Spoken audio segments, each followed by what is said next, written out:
we make of these numbers that cause Salesforce stock to get hit in after hours trading? The cloud software colossus has been a big winner of late. Stock's up 83% over the past 12 months as of tonight.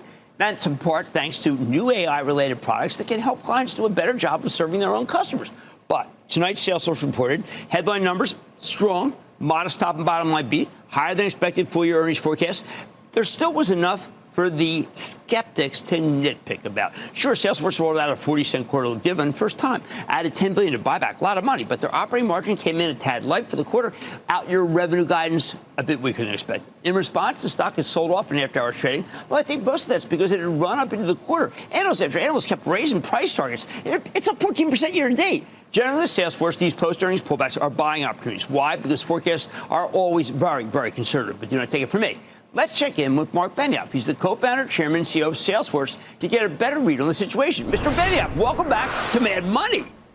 Jim, hello from New York City. It's great to see you. Oh, I wish you were down here. It would be terrific because we could talk about how these revenue numbers are beautiful and you got a lot of new clients. And we could talk about Copilot because you just announced it. And I'd like to know already what's the fervor for it?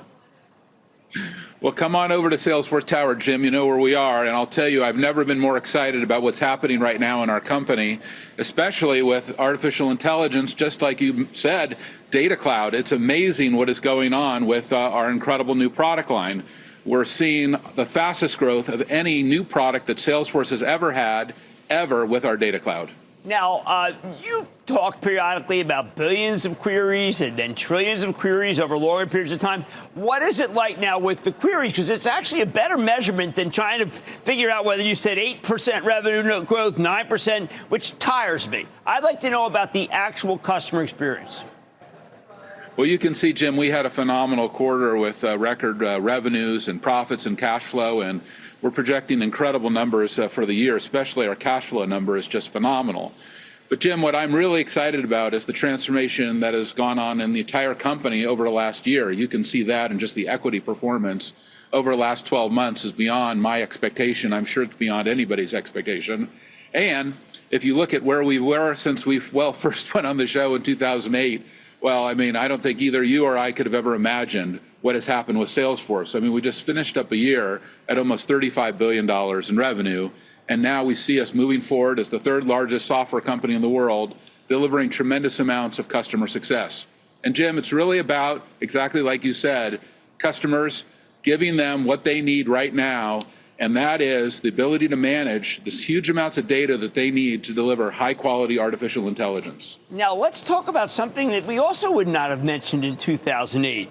Big buyback, huge dividend. Now, those are something I expect usually from mature companies, but I've seen fast-growing companies get them. I mean, are you a hybrid now? Well, some people say, oh, my God, a dividend doesn't know what to do with the cash. Well, Jim, I think you know that we have many stakeholders at our company, not just our great Ohana, our employees, our customers, but also our investors.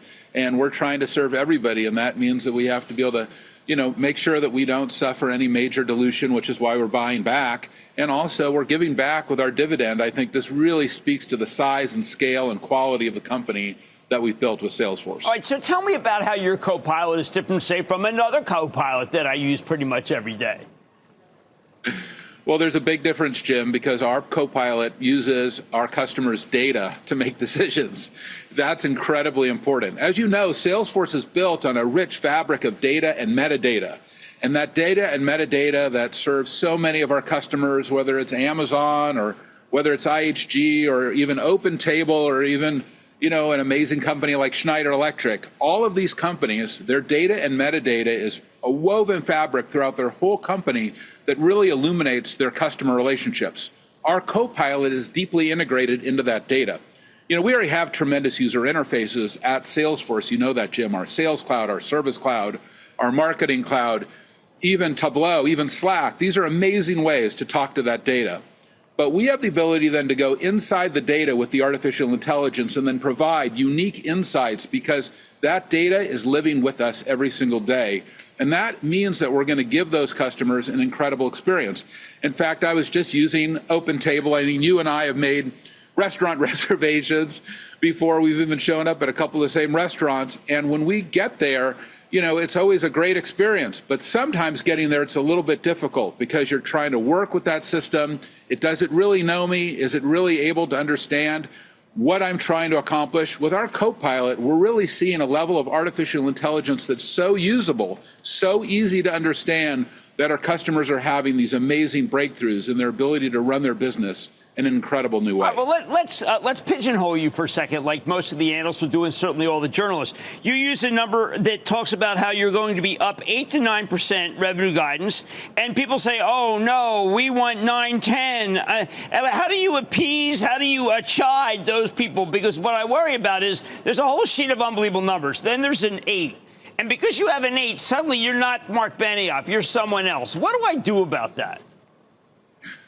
Well, Jim, it has been an amazing 25-year run with Salesforce, and here we are at this extraordinary revenue level, and we are growing at a size and scale that means that we're adding huge software companies onto our company every single year. So, I mean, we're the 3rd largest software company in the world. We're now the 2nd largest in Japan. We're the #1 enterprise apps company in the world. We've passed SAP. It's an amazing place to be. And at this size and scale, I'm very grateful for the ability to kind of have the revenue growth that we have, but also the free cash flow guidance that we're giving for this year, which will be up over 23, maybe 24, 25%. That's amazing. That's the real number. Do people understand that that's the real number?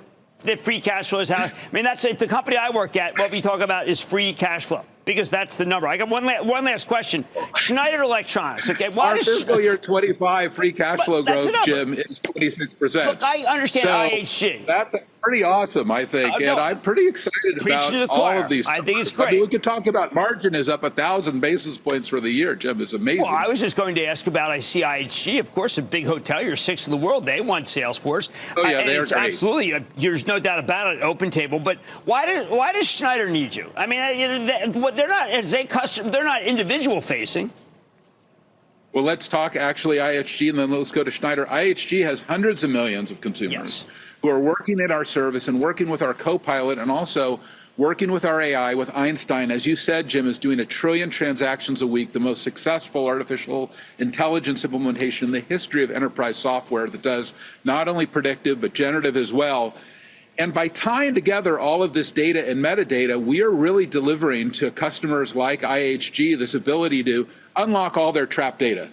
I think that a lot of customers use all these amazing systems, and we work with all these amazing companies like Snowflake and Databricks and Microsoft and Amazon. But a lot of these data sets, they're trapped. They're not people who are using these every single day. They're used by data analysts. But our customers who are on our Sales Cloud or Service Cloud or Slack or all these things, we have millions and millions and millions of users. We're able to then unlock that trapped data by bringing it into our data cloud through what we call zero copy. Zero copy means that we're reading all those databases and then bringing it into our metadata framework. And that is what you're going to need to make artificial intelligence really work for you. Well, you're not going to have the AI success in your Copilot if you don't have the data and metadata to deliver the intelligence to that Copilot. Absolutely. Jensen Huang explained that to me, and you've explained it to me, and I agree with you. And the quarter was excellent, and I'm very grateful. As a charitable trust owner, I get the dividend, and I get to give it away. So thank you so much, Mark Benioff, co-founder, chair, and CEO of Salesforce. Great to see you, Jim. Good to see you, sir. Thank you. Good to talk to you. Mad Money's back after the break. Coming up, check your GPS for where this stock is headed.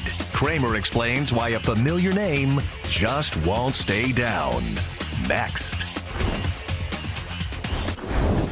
Don't miss a second of Mad Money. Follow @Jim Cramer on X. Have a question? Tweet Cramer. #MadMentions. Send Jim an email to madmoney@cnbc.com or give us a call at 1-800-743-CNBC. Miss something? Head to madmoney.cnbc.com.